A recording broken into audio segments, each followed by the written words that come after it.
रात्रि को गरसा घाटी के माहौल गांव में गौ हत्या का मामला आया है और जिसमें एक गाय की बछड़ी को मारा गया, काटा गया, उसको हलाल किया गया।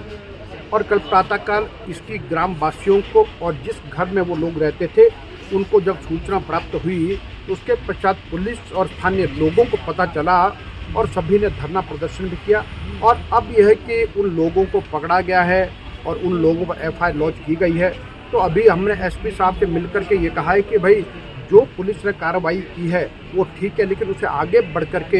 हमारे बंजार के विधायक श्री सुरेंद्र शौरी जी ने कहा कि उन धाराओं के अतिरिक्त उसमें भारतीय न्याय संहिता के अंतर्गत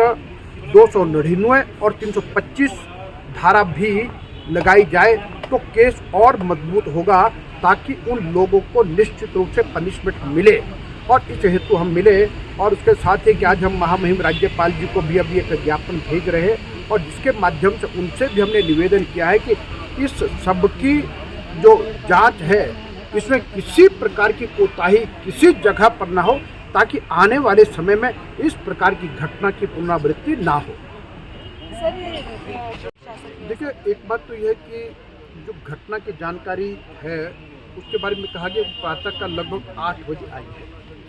और श्रीमती सवित्रा जी पत्नी श्री सुजान सिंह जिनके घर पे ये 6 आरोपी रहते थे, तो जब वो प्रातःकाल वहाँ पर गई तो उन्होंने वहाँ पर खून के धब्बे देखे और गाय के मांस का टुकड़ा देखा और उसके पश्चात ही सब लोगों से जानकारी मिली और उसके पश्चात है कि ठीक है कि पुलिस पहुंची और प्रारंभ में पुलिस की कार्रवाई निश्चित रूप से सुस्त थी, लेकिन मैं कहूँगा कि लोकतंत्र में जब लोग आवाज़ उठाते हैं उसका असर होता है और सामाजिक संगठनों के कारण से और माहून गांव के लोगों की एकजुटता के साथ जब सभी ने उसमें ज़बरदस्त तरीके से बात की तो उसके पश्चात ये कि पुलिस ने भी अपना काम तेज़ गति से करने का प्रयास किया और निश्चित रूप से यानी मुझे लगता है जो जल्द होना चाहिए था उसमें देरी की है। लेकिन उसके पश्चात ये है कि अब एफआईआर लॉन्च हुई है, लोग गिरफ्तार हो चुके हैं, तो निश्चित रूप से अब ये है कि अब हम यही कहेंगे कि आगे अब और कोई कमी किसी प्रकार की ना रहे। और इसीलिए अब कुल्लू के देव समाज के लोग अभी मिले थे, उन्होंने अपनी मीटिंग की है और उन्होंने कहा है कि हम 3 तारीख को प्रातःकाल 11 बजे कुल्लू शहर के सरबरी में नेहरू पार्क में एकत्रित होंगे और फिर इस